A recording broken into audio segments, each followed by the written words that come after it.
No. You...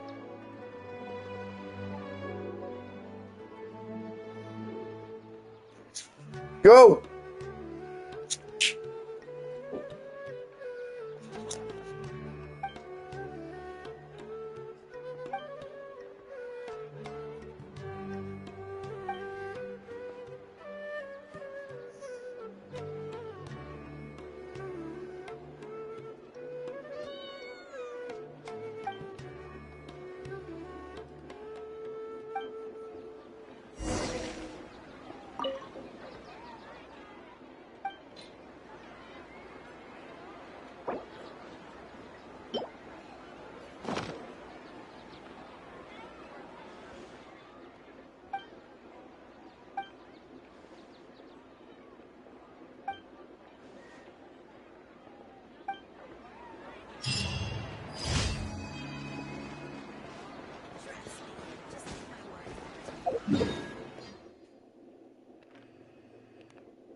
Happy to oblige.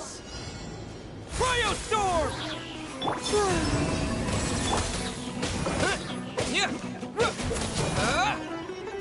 Be silent. Observe.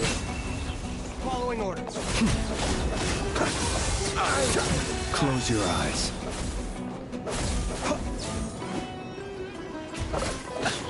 The night cometh.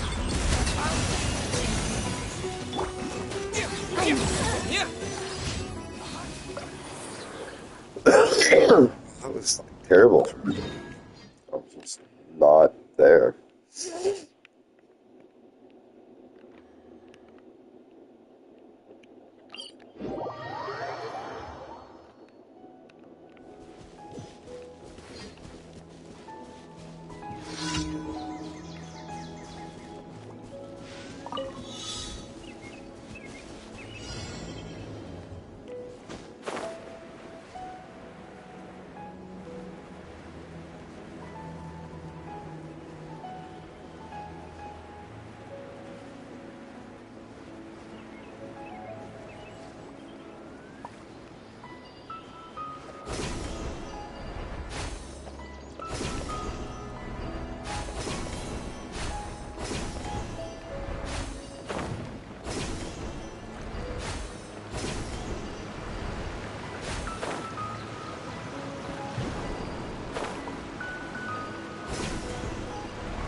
You are not welcome here.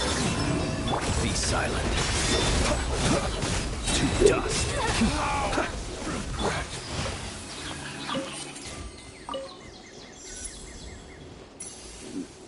Get.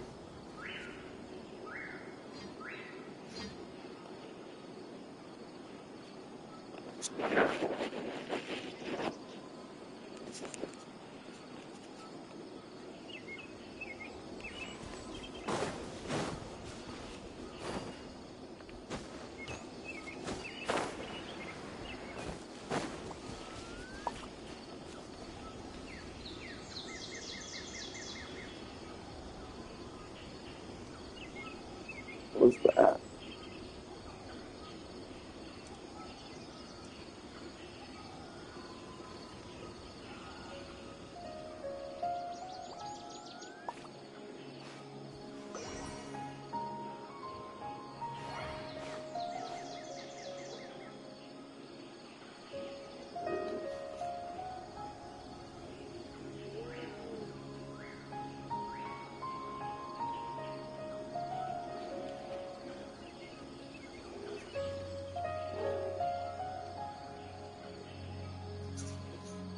Have a good day, sweetheart.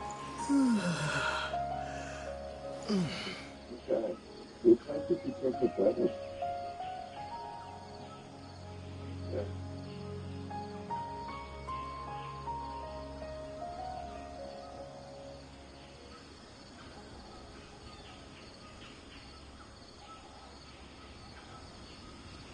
Maybe.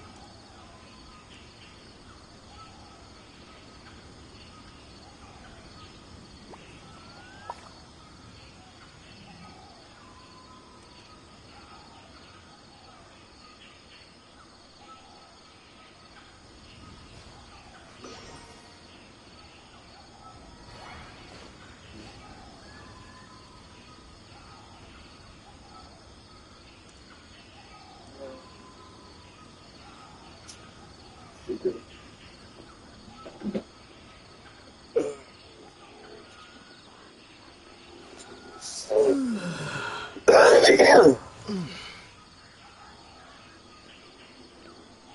Shut up. No, yeah.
mechanical thing on around here.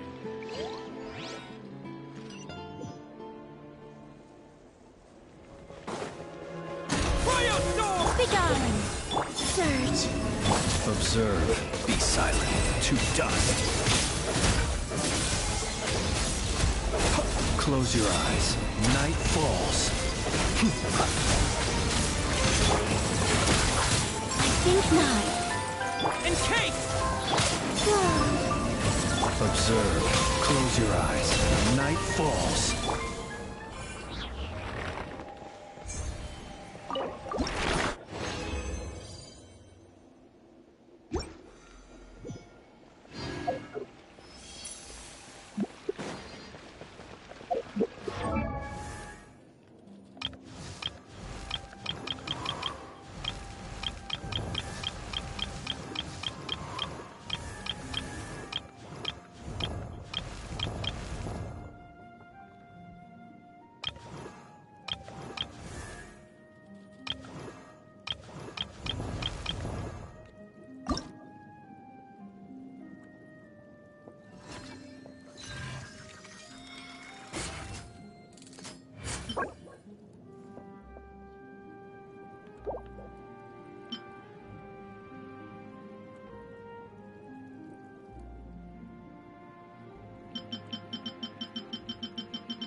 Flame. Heaven's will. Surge.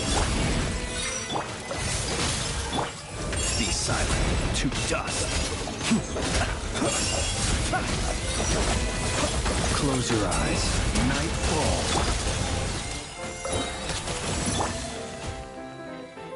Flame. Be silent. Observe. Night falls.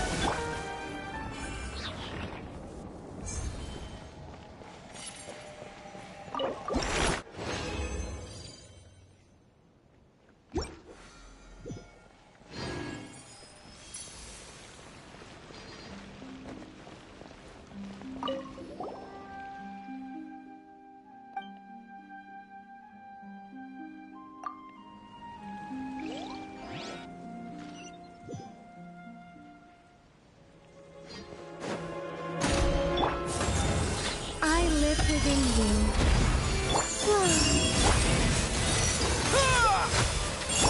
Close your eyes. Night falls. To dust.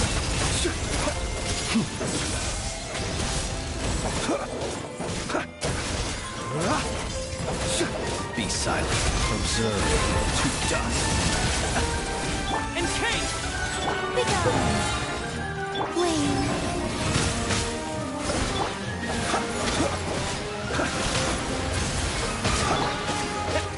Condense!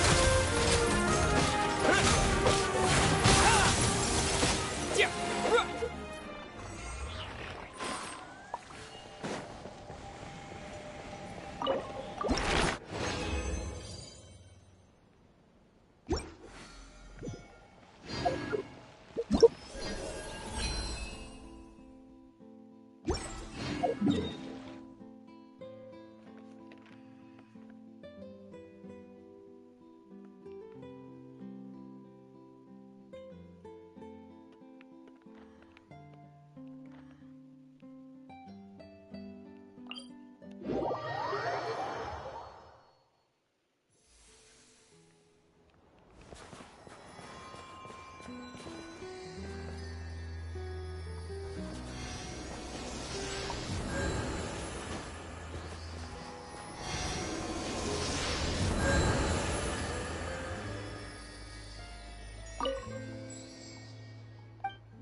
Cryostorm!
Ad Astra. Thank you for completing. Ad Astra.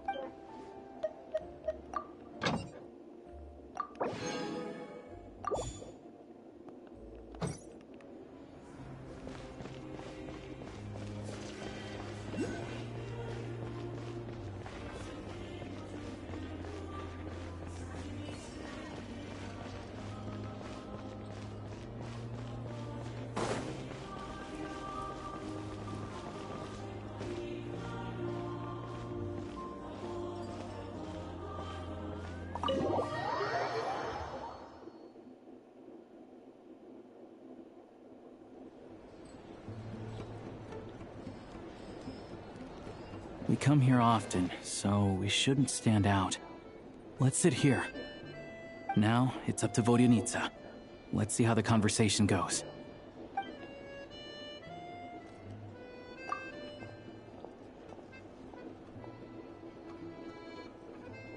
Mr. Metia! Over here! Over here! Ah, sorry. I got a little held up on my way here. Now we have even less time than we planned. Go ahead and order some snacks and drinks. Whatever you like. Let me see. According to my schedule, we still have 25 minutes left. You're really pressed for time today, huh?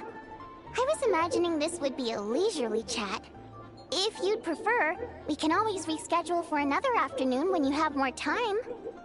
No need. Getting to meet the lead singer is a very precious opportunity for me. I'm not about to pass it up. I've already had to decline your invitation several times because our schedules rarely align. If I don't grab this chance while it's here, who knows when the next one will come around? Well, it's very kind of you to make time just for me.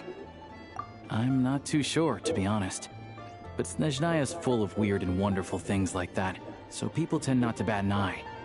I'm sure the same will go for the Eye of Grey and Paimon. The reason I invited you out for tea and a chat today was to get some feedback from a true fan of the theater.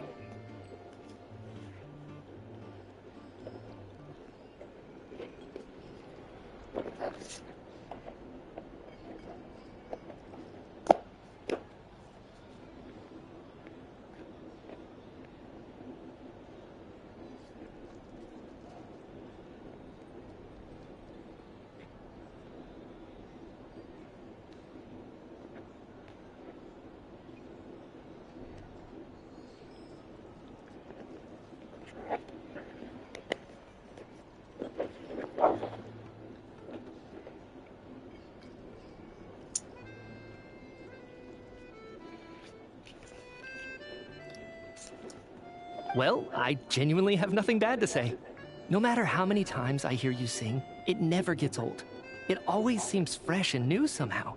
Maybe it's because the more times I listen, the more details I notice. Or maybe you simply improve with every performance, delivering it better each time. Thank you! I'm delighted to hear that! Could you give me any specific examples? Oh, yeah. The piece you sang today, for example. Beneath the Frozen River? Hey, what's with you? I'm just praising a good performance. I always used to find that such a bleak and lonely song.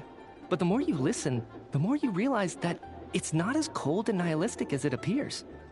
When you really dig down into it, there's a certain level where you're surprised by the emergence of hope. Wow, I'm impressed. I didn't expect you to pick up on that. Actually, I only tried out that angle after talking with a composer. Still, Beneath the Frozen River wasn't on today's program. Oh, really? But it's a classic. You sing it every time. Almost every time. Oh, well then, let me say a few words about that other all-time classic, Flying in the Wind from the Mountain Sparrow. I didn't sing that one today either. My voice wasn't quite up to it, so I switched it out at the last minute. Oh, but, Sorry, Mr. Mitya, but you were at the theater today, yes? of course I was. Remember? I said hello to all the troupe members before the show started. You, Odette, and the others. So, what did Odette sing today? Elegy of the Snow-Winged Goose, of course. Correct. I see. You find my singing boring, don't you? That's why you don't remember a single song. Looks like I'll need to cut a few from the program next time.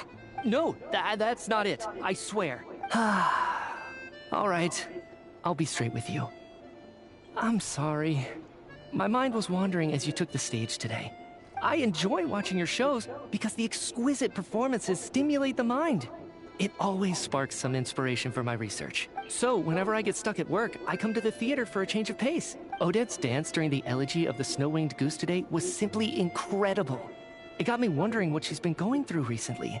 That look of sheer defiance in the face of utter tragedy? It was so inspiring. I started scribbling in my notebook right away. Not that I made a ton of progress in the grand scheme of things, but I still think it was productive.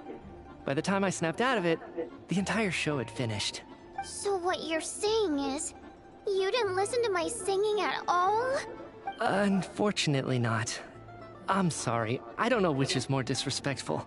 The fact that I don't always come for the show itself, or the fact that I missed your performance. Seems like things are getting a little awkward. Nitya just stepped into a conversational minefield. If there's one thing Vodyanitsa doesn't like, it's people who show disrespect for her performance. This meeting was so hard to set up. Don't tell me it's already falling apart. It's fine. I suppose this is affirming in its own way. At least, it shows that our performance really touches people's hearts, right? Don't let it bother you. It certainly doesn't bother me. She's showing a lot of restraint. Well, I'll be sure to let Odette know how much you adored her performance. Please don't say that. I always love your performances too. It's just that inspiration struck at the wrong time today. I'm usually all ears. I know, I can tell.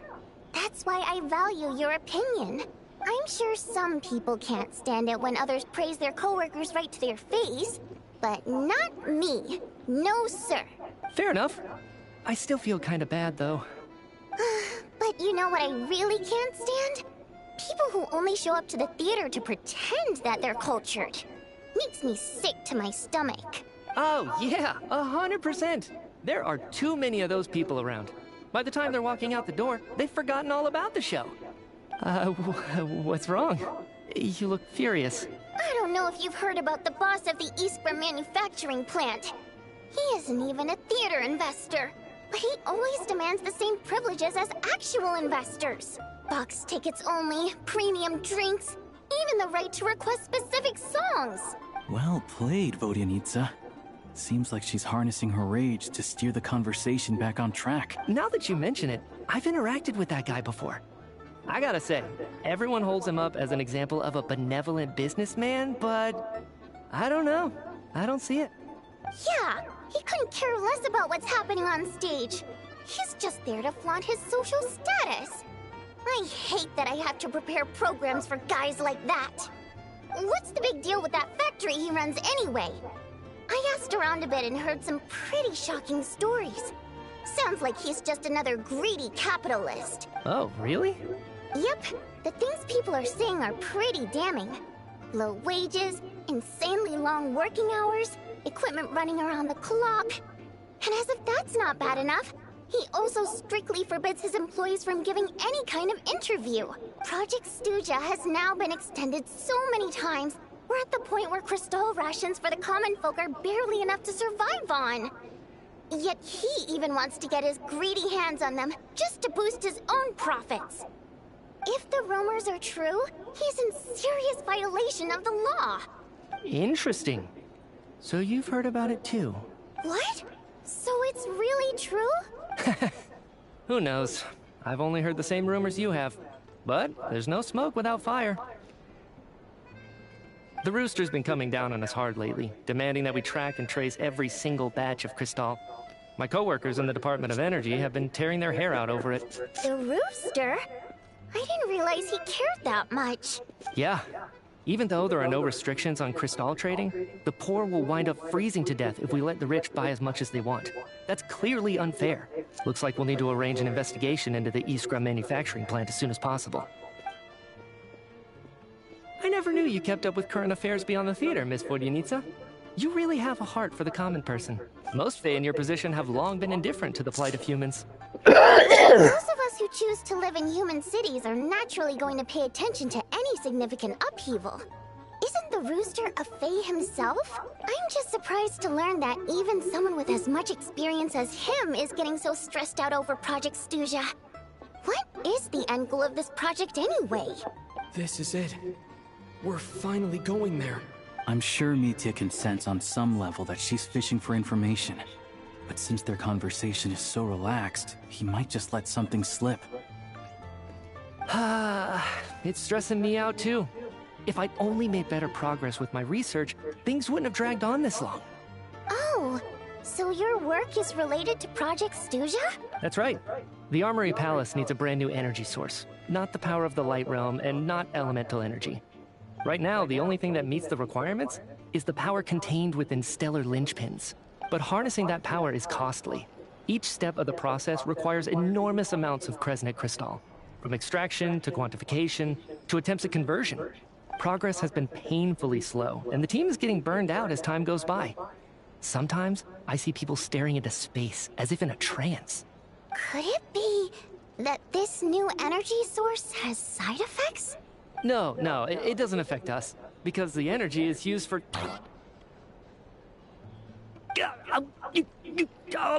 Okay, I got it. Stop choking me. Sorry, I can't talk about that. I think we're all just exhausted.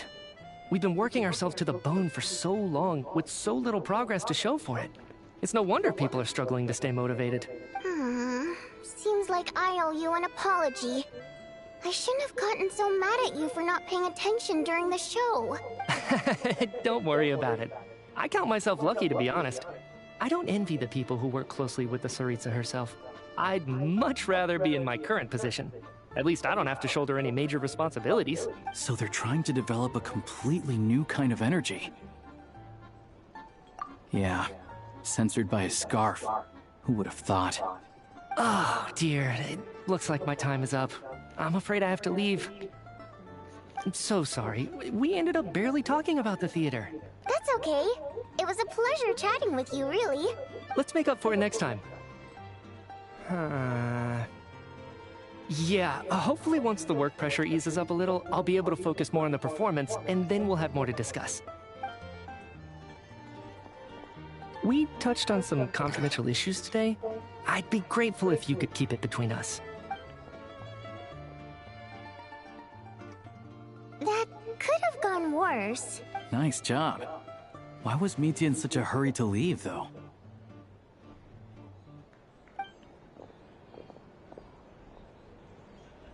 Sorry, routine inspection.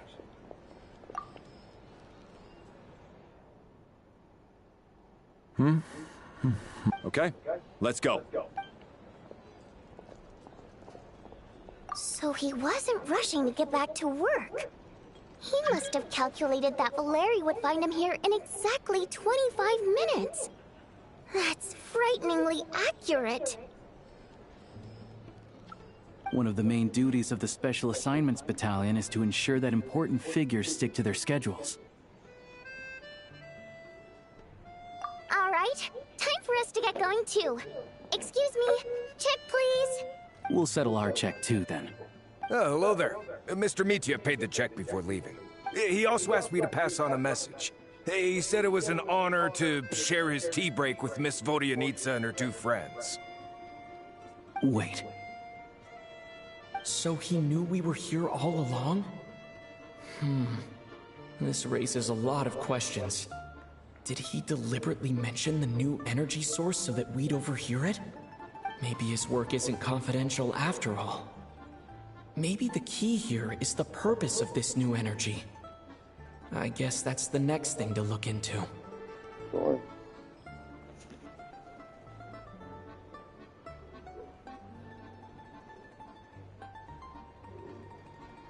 You try scanning something.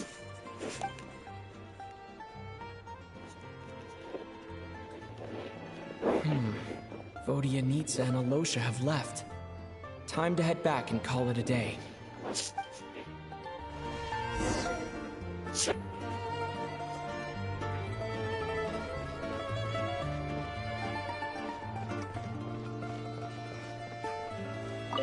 Hello again. Please rest assured. You're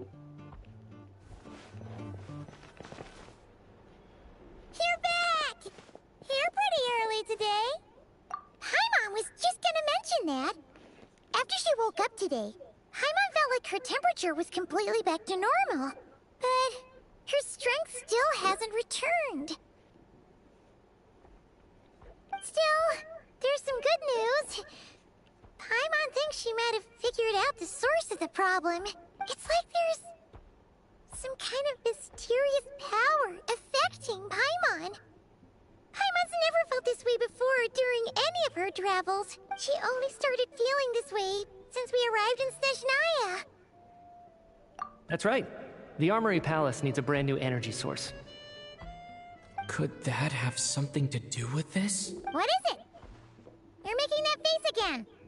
You know, the one you get whenever you have a light bulb moment?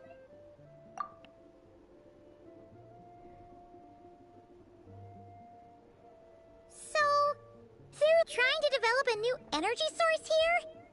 And you think that might be why Paimon's feeling unwell?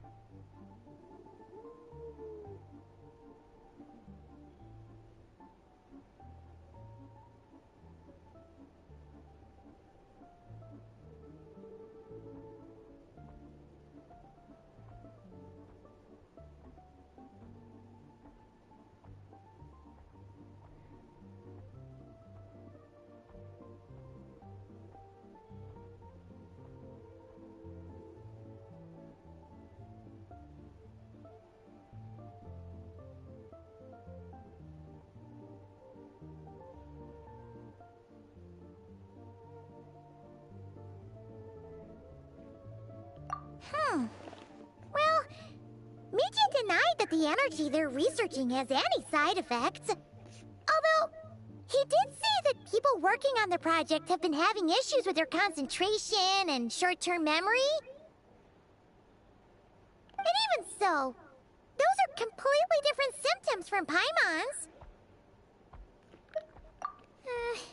It's pretty faint, so it's kind of hard to tell. But if anything, it seems like it's coming from roughly the same direction as the Armory Palace. Sure, Paimon's with you there. But how, though? The Rokat only has a limited amount of intel.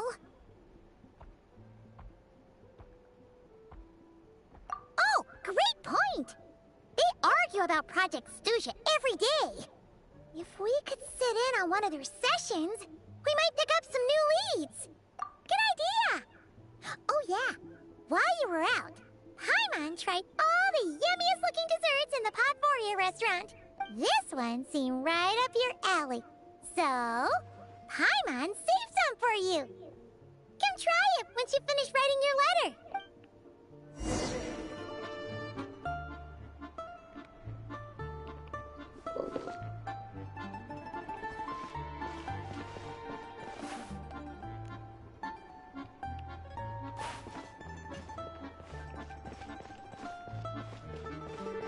Like getting less used to not having Paimon around.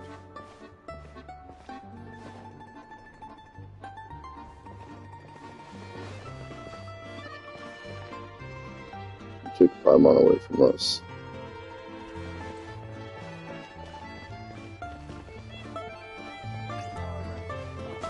Something he might go for. But I swear to God, if it's that fucking doctor, somehow he's still fucking alive. You'd be like, oh shit. Well, I mean, the palace is right there, right? Can't I just, I don't know, walk into the palace? Fuck is this armory? Sanctuary of Grief. Oh, it's a shadow zone.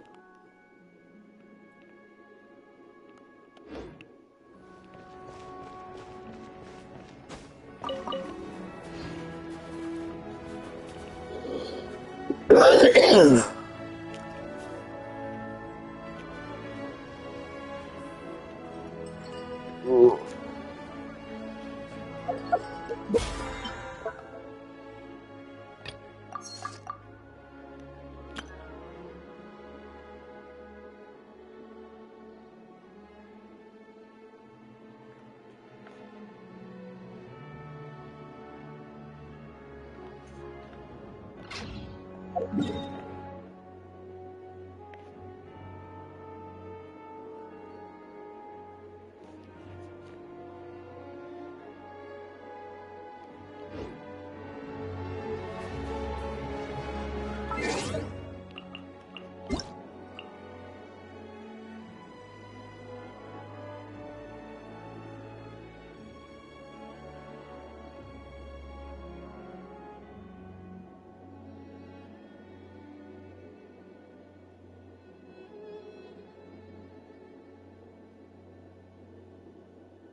Alosha replied. He says that we won't be able to speak at the Vetcha, but he can arrange for us to attend as visitors. Time to get ready. Then head to the Snezhnegrad Vetcha.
Miss Vodyanica, prima donna of the Korolievsky troupe. What a surprise meeting you here. Will you be sitting in on a session of the Vetcha? Sorry, I'm not taking interviews today. Oh good, you're here. The session's about to begin. Let's get inside. Please wait, Miss Vodyanitsa. Could you introduce me to your new friend?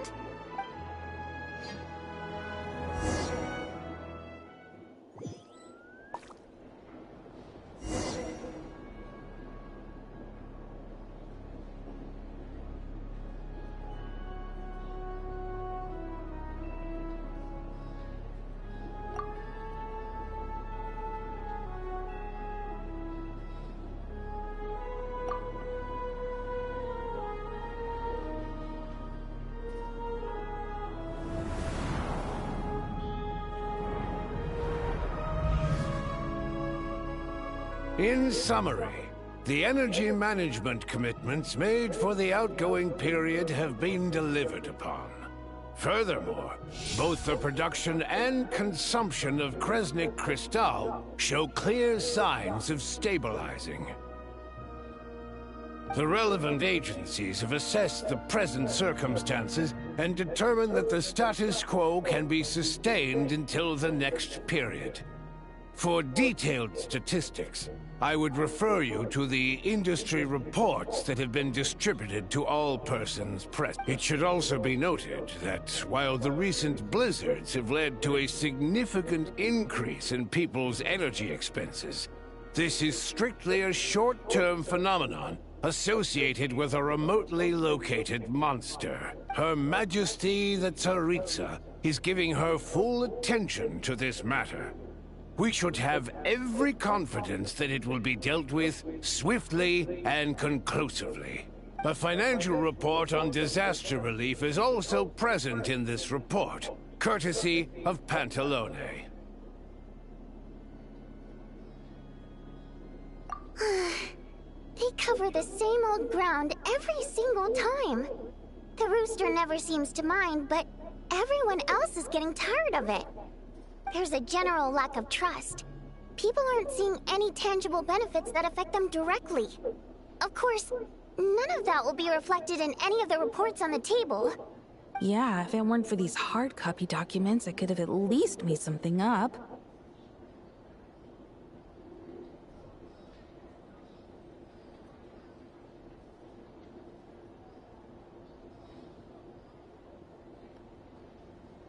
Oh, don't mind me. I'm just out here trying to hit my interview quotas. Bring out the Kvass. Ever read it? Best-selling newspaper in town. If I remember correctly, you guys don't even have a sales permit. You have to sell from stalls on the street. Okay then, best-selling street stall newspaper in town. Still counts. Order! We will now open the floor to the representatives. If there are no further substantive issues to discuss, we will then proceed to a vote on this motion.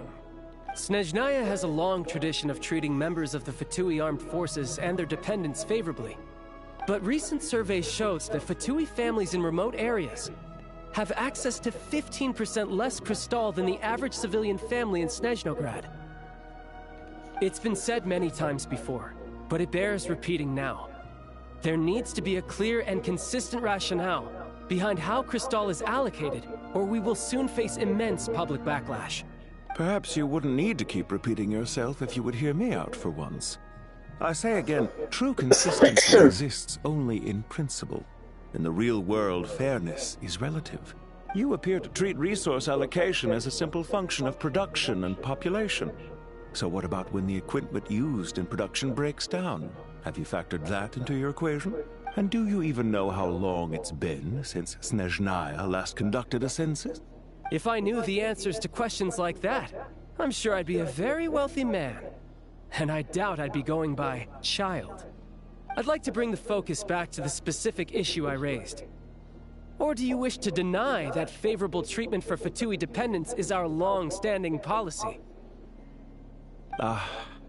It's easy to be a critic when there's no accountability.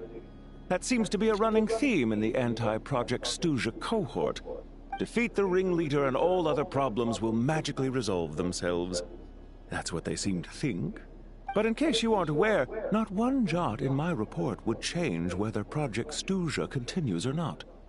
So you have no intention whatsoever of finding a solution to this problem? On the contrary, I'm the only one here who ever brings solutions. Child opened by speaking up for the armed forces. Regrator struck back with style and a war of words ensued. Our reporter was live on the scene to get the audience's reaction as it all unfolded. Who do you support?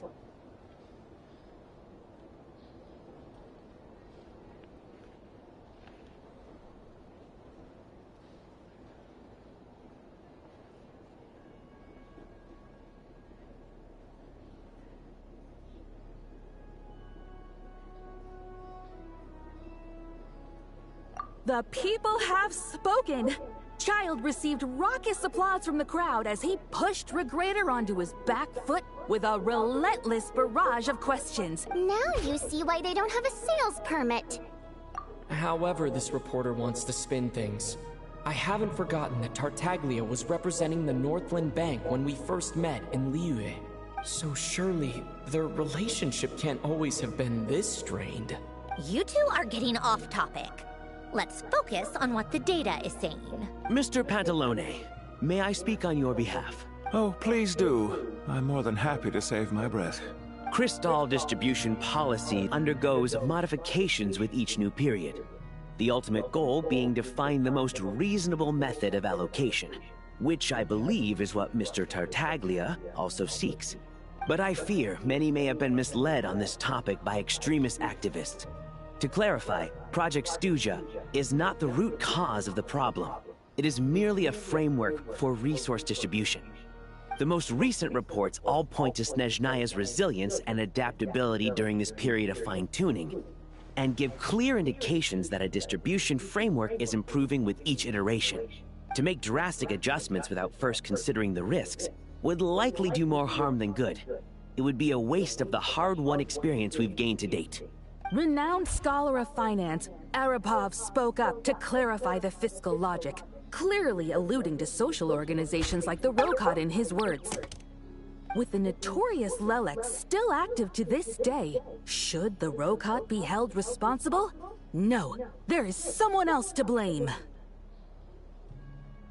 She's just rephrasing what Mr. Pantalone said. The Rokot are the critics he accuses of taking no responsibility for their actions. As for Lelek, you won't have heard of him yet. He's currently the most famous member of the Rokot. Well, more like infamous. Ending Project Stuja has become an obsession for him. Unlike the more decent ones among us, he believes that votes in the Vetcha are all that matter. So whether it's threats, coercion, or bribery, he'll use whatever means necessary to get people to change their vote. And since we're already on the subject, what do you think of Lelek's methods? Are you for or against? Well, whatever the story is, his actions benefit us all. We stand with Lelek. At least someone here wants to take this discussion seriously. I've been considering that issue myself. What you really need is more precise regional data, right? I think it would be easiest to let the Fatui handle it, since they're already in charge of Crystal shipments anyway. We may as well get them to collect some data while they're at it. Whatever you need, you can ask the Fatui to look into it for you. In terms of supervision, I think the Druzhna would be a good fit. I had hoped to discuss this with Miss Vesna, but sadly, she's not present. I will be happy to take a note of your suggestions and present them to Commander Vesna for a decision upon her return. The Commander has always taken a keen interest in Project Stuja. However, given the Druzhna's demanding workload, I'm afraid it may prove difficult for them to provide any practical support.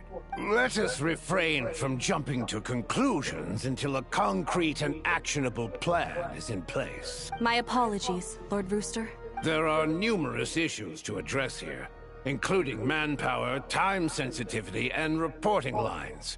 Nevertheless, I support drafting a proposal. Follow the usual procedure, and it can be raised as a new motion for all parties to evaluate at the appropriate time. In that case, I'd like to share one thought before the proposal is drafted. The issue of time sensitivity was raised just now, which I presume relates to the official reports. In fact, The Energy Commission already collects regular statistics on each urban center and its surrounding area. Would these be of any use? That's a good idea. I read every issue of Svietlo Lydovka's report, and although my focus is mostly on the section about equipment operation, the energy consumption statistics also yield a lot of insights. Be that as it may, does no one see an issue with using local data to determine crystal quotas? In the long term, it seems like a very risky solution. Not if they are used purely for reference. So long as we have the report from the Northland Bank's headquarters to corroborate it, no one will be able to fool me. Very well then. It appears that this arrangement is acceptable to all parties. Yeah, sounds good to me. The members reached a provisional consensus on the issue of improving treatment for Fatui soldiers.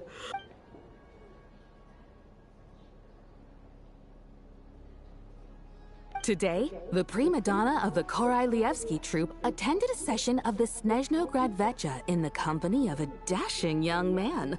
The question on all our minds is, what is the true nature of their relationship? Write anything like that again, and I'm revoking your permission to interview the troupe.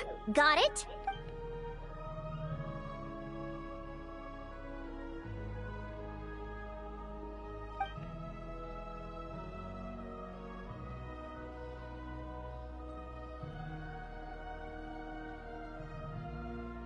Now then, if there are no further contributions from those present, we shall proceed to the final vote. Hey, check it out! What made him vote against? Why now?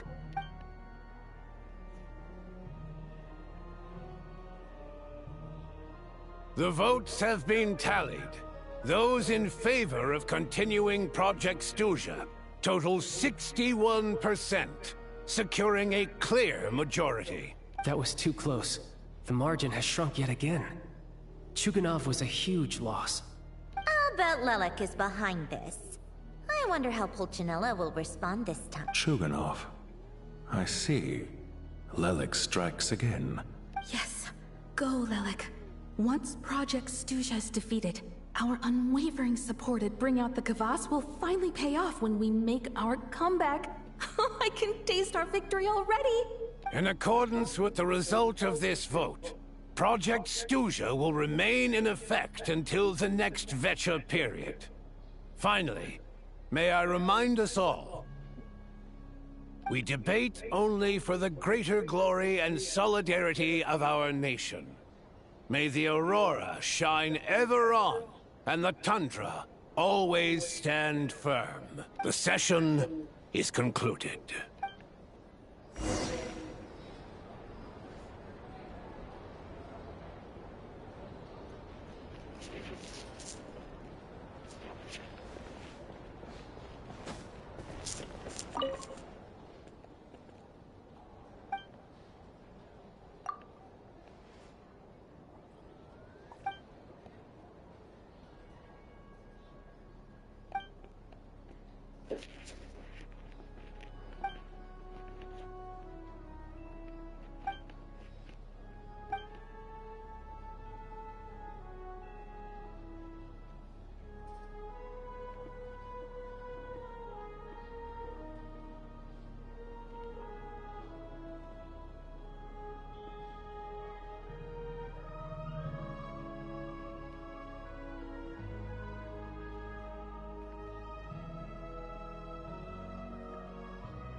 have to say, I really wasn't expecting Chulkunov to vote against Project Stusha. Well, in principle, Snezhnaya's business and political elites ought to be the ones least likely to oppose it.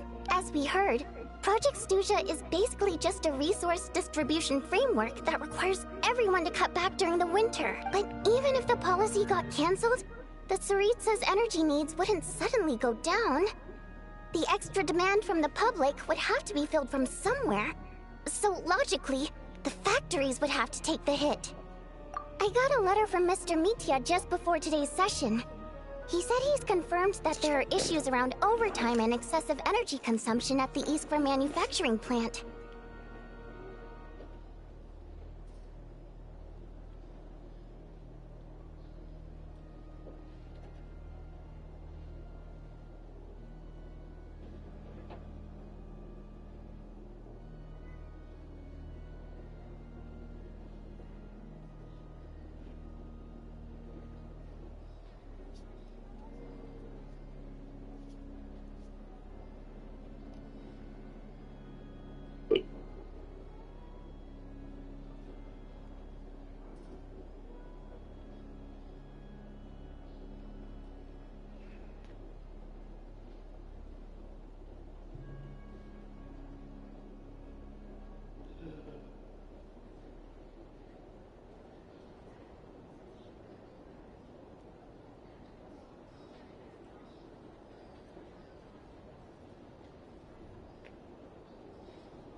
In a situation like this, once the Rooster receives the report, he'll order the factory to halt production and submit to an investigation before issuing a penalty.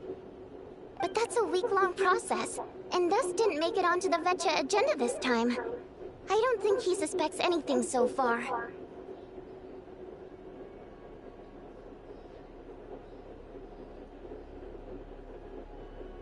Exactly. And as you know, he's a very selfish person.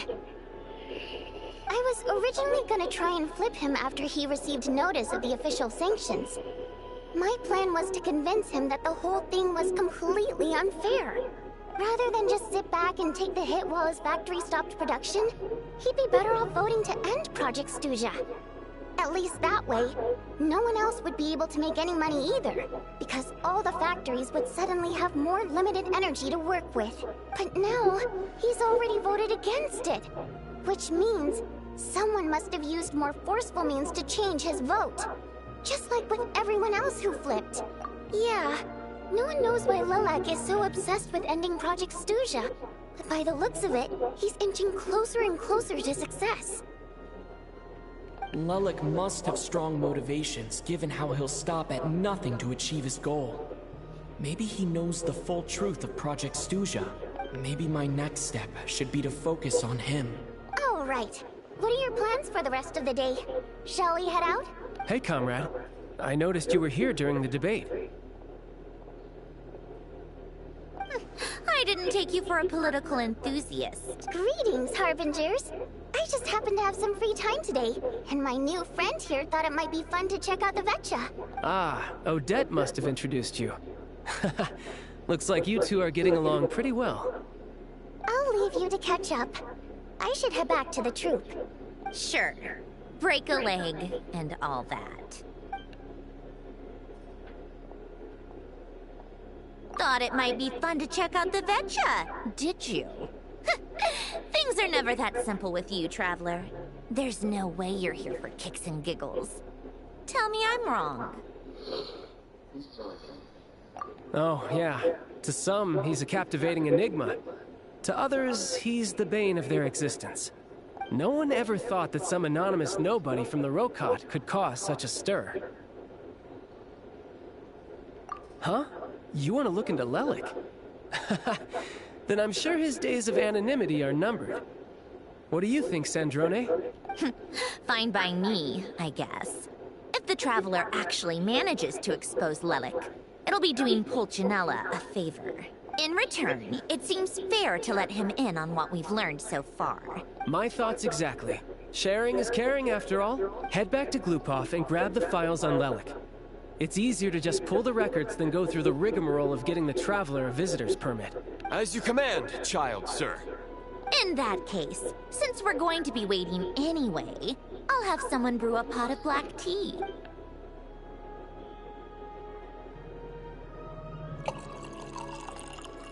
One common thread among the many incidents Lelik has been involved in is that the victims are all too scared to share any real information about him. His modus operandi is to silently infiltrate the scene and leave a threatening letter behind. But neither the letters nor the crime scenes ever yield any clues to his identity, so all these files have to offer are short statements by the people affected. They don't give us a lot to go on. If nothing else, it shows we're dealing with a trained professional who's versed in counter-surveillance. Yes, and to that point, he often strikes in highly secure locations. The victims are high-ranking and influential people who take their personal security very seriously. Somehow, Lelik slips right into their rooms without making a sound. There's never any eyewitnesses, nor the slightest trace of a break-in. If he can get in and out undetected, it means he can strike without warning. Not that that's ever happened so far, but the thought is enough to scare these people sleepless. It's hard to believe that a human being could pull this off flawlessly every time, so they switched the focus of the investigation to Faye. Unfortunately, no one's found anything yet. Careful, don't underestimate me. Although truth be told, I'd probably find it hard not to blow my cover. Direct confrontation is more my style. We haven't ruled out the possibility of Lelik being human. It's just, there can only be a handful of people in all of Teyvat who'd fit the profile. Faye, on the other hand, plenty would have the ability, but few would have the motive. No, not as strong as me. You'll never find the culprit with criteria like that. Let's go with a little weaker than me.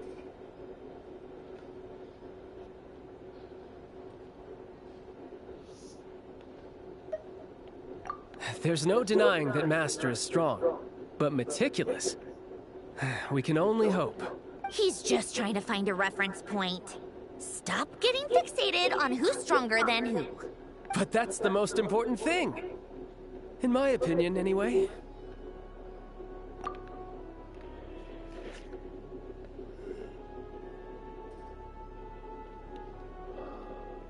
Odette?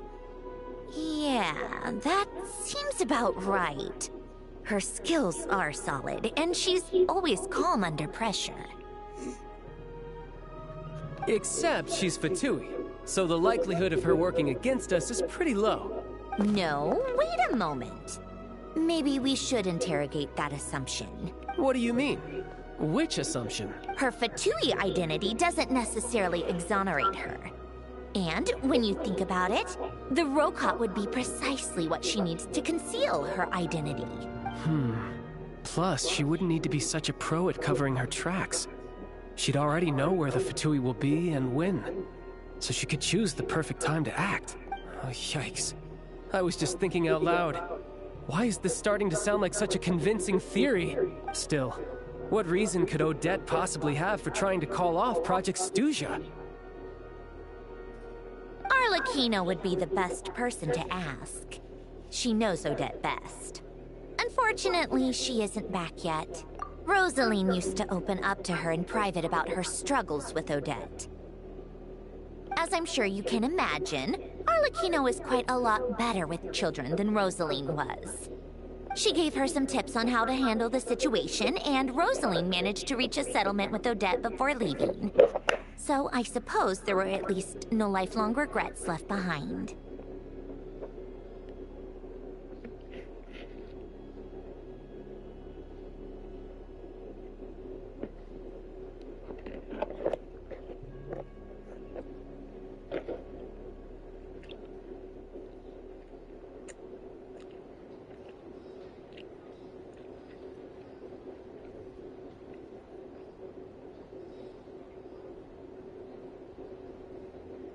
Beyond that, I don't know the details about that side of things. But I do know that Odette definitely has a motive to hold a grudge against Project Stuja. The reason being, her father passed away during the early stages of the project. That was back before it had been named Project Stuja, when things were still being worked out. But in essence, it's remained the same ever since. Huh. The more you know. Rosaline was always so self-centered. I never understood why she started paying so much attention to Odette. Is that such a surprise? If you cast your mind back, you may remember that Rosaline and I weren't exactly close. We had tea together a few times, but that was about it. Odette's past is no secret. Her father was a fatus and her mother was a very famous ballerina. On the surface, it looks like she followed right in her parents' footsteps.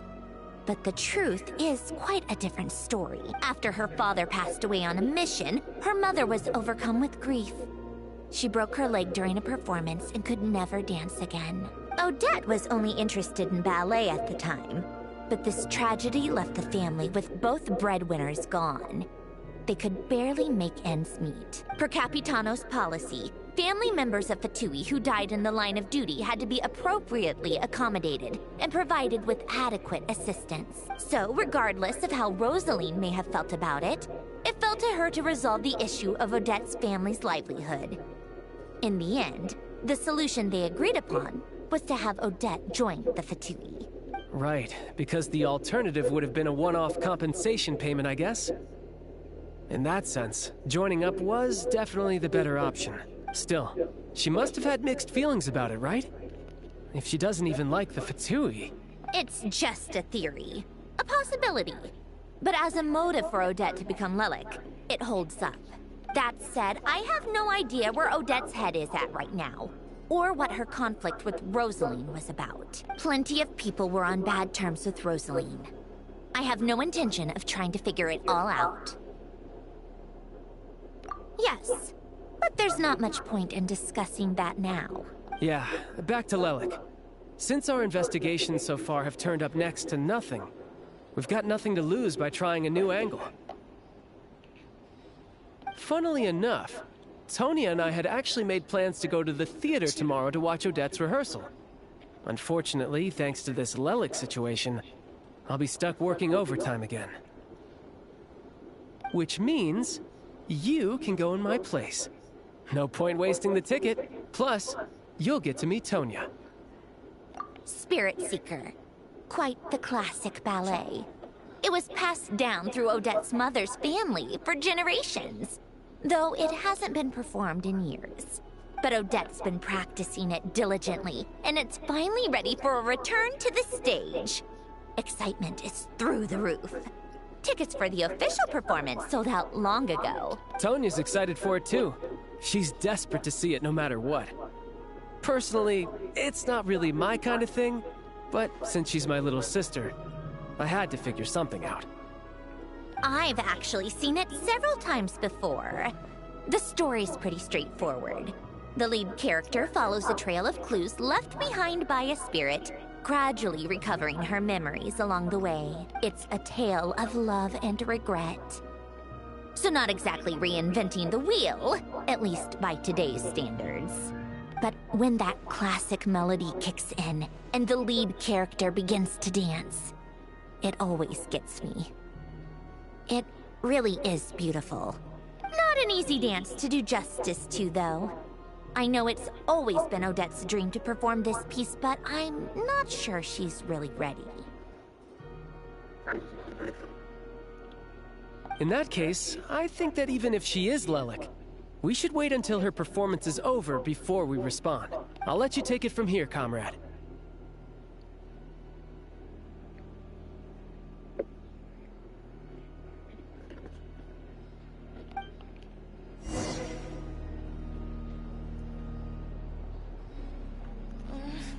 Only I had been born in a romantic time.